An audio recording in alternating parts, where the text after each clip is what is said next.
You're listening to The Paranormal Lawyer on Night Dreams Talk Radio. Well, hello, everyone. This is Michael W. Hall, the paranormal lawyer, at least one of them. Matter of fact, we are going to meet the other paranormal lawyer out there. A good friend of mine, Tina Foster, is going to be on my show coming up this Sunday from 7 to 9 p.m. on nightdreamstalkradio.com. And I thought I'd do a little promo with Cynthia to kind of give you an idea of what we are going to talk about. If you've ever been interested in the Beatles, in Paul McCartney, we are going to talk about whether Paul McCartney is dead or alive right now. So, Tina, are you there on the other line? Yeah, Michael, you said Cynthia. Oh, did I say that? Where did I say that? Yeah, you just said it. Okay, let's cut it off and we'll do another one there. Yeah, sorry. Okay. I don't know if you can hear me, Gary, but I think we're going to do that one more time. No, you're not, because you're live right now. I mean, well, people are already listening. Okay. Well, we will just continue on then, Tina, if that's possible. Okay, that's fine. Well, listen, why don't you tell me about your expertise in this area of the idea that maybe Paul McCartney is not who he says he is currently. Is that right? Yeah, that's exactly right. So I have been researching Paul is dead, the Paul is dead conspiracy theory. It's called PID for short. I've been researching it since 2008, and I have the Plastic Maca Paul is Dead blog, and I'm currently working on a book that is a comprehensive study, or I'm doing like comprehensive research on the whole subject matter. So it's about 500 pages, and it's about 10. Yeah, I mean, it's about 10 years worth of research that I'm trying to pack in, trying to leave out the disinformation as much as possible. Oh, I'll bet there's a lot of that out there. And the reason that I mentioned you are another paranormal lawyer is that you are a lawyer, and so the research you are doing is quite extensive, I understand, right? It is, and I am mostly interested in the forensic science, the actual evidence that you could bring to a court to establish somebody's identity. Some people like to focus on the clues, and there are at least 400 clues that Paul was killed and replaced. And there are too many to be a coincidence. So, wow. So you're saying that not only, there was a rumor. I was 12 years old when the Beatles came to America, and I remember growing up, there was a rumor that he had died, of course, in some of the records and reverse masking and all that stuff.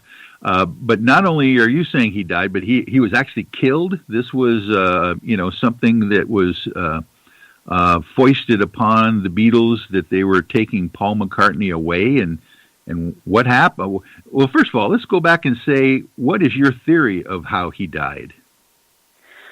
I think he was murdered. I think he was assassinated and imposter replaced.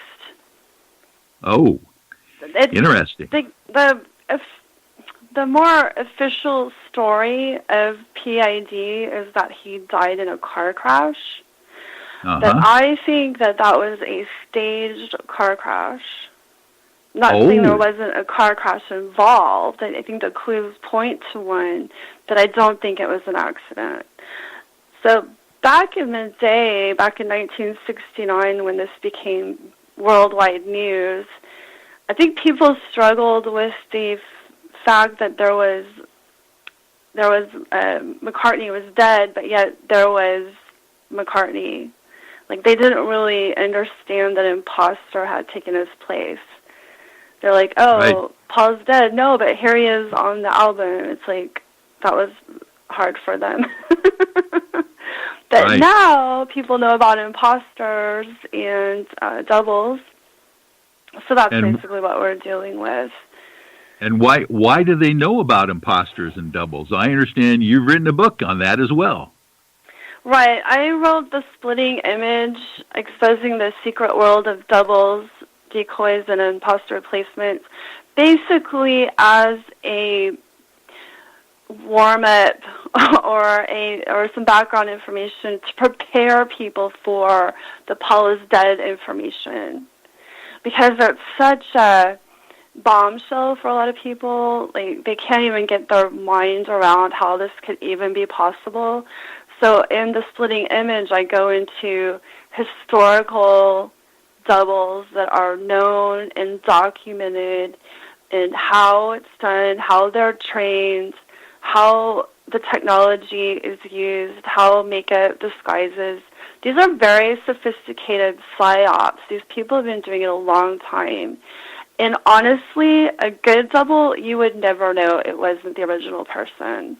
So in my opinion, the fake McCartney, plastic Maca, is probably the world's worst double because so many people noticed. I see. That's a fail in my book. Right. Enough people have picked up the clues, is what you're saying, that this is not working the way they wanted it to work. Now, as a matter of fact, you might want to mention some of the famous doubles out there that you've uncovered in your book, just to give people the idea of what you're talking about. Sure. So Stalin had at least 4 doubles. One was called Felix Dadaev, and another was called Rashid. And one of his doubles even had pockmarks that exactly matched Stalin's. So Whoa. these doubles can be very convincing.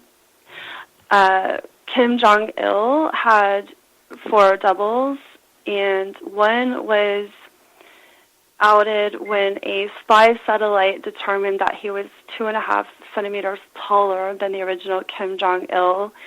And another, or possibly the same one, was outed when the Japanese government did voice prints on a conference between Korematsu, I can't remember the Japanese prime minister at the time, but there was a meeting between a fake Kim Jong-il and the Japanese prime minister, and the Japanese decided not to publicize that because it would be embarrassing for the government.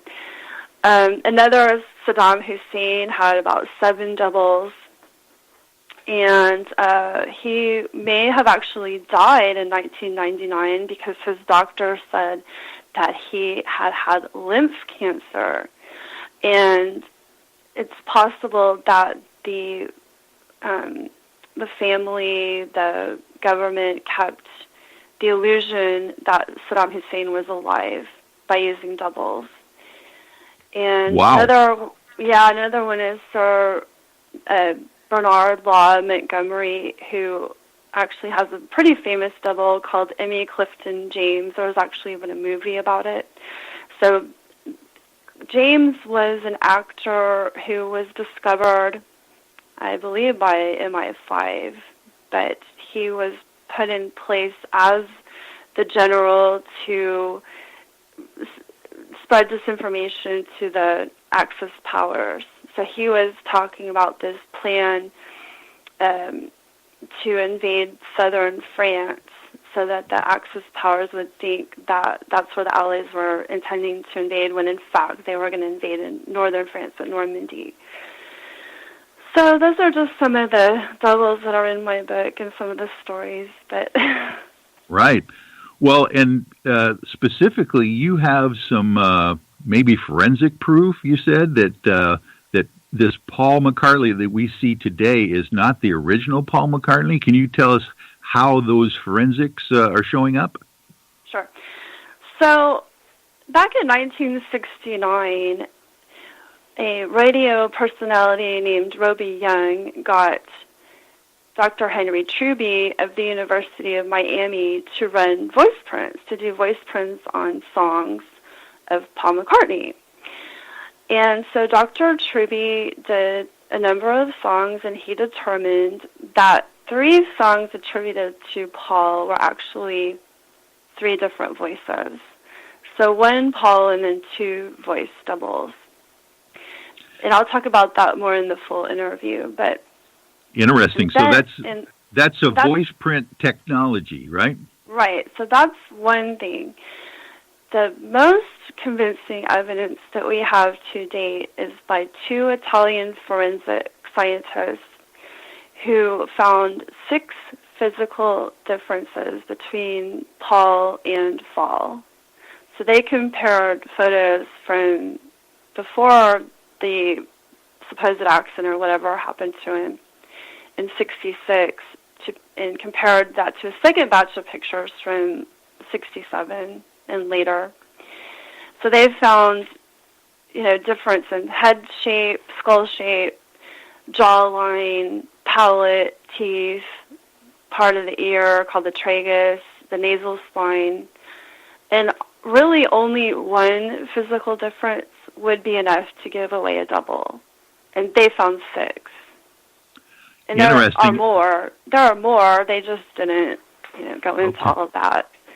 Probably this is overkill at this point to keep going and finding every single difference, eye color, height, arm hair. It's there are so many. Interesting. So this is biometrics, the study of the facial characteristics, and basically you're saying that these differences could not have resulted from a real car crash. In other words, right? Well, there's no evidence on that Paul had a car crash. For the one that's showing up now that his injuries were from, or those differences are from injuries from a car crash. There's evidence of plastic surgery. You see the difference? If he had been badly injured, that would have shown up, but it didn't. Yes. And one last issue I think we'll cover before we let you go and get ready for the show coming up on Sunday. But I understand your theory says that potentially Paul was killed or at least died here in the Seattle area. That is my opinion, yes. The last definite appearance of Paul was at the Seattle show, August 25th, 1966. Now, there were 2 days of downtime in LA, and then on August 28th, someone who appears like Paul McCartney shows up at this press conference. I do not believe it is him at all. And also, there are inconsistencies with the San Francisco and LA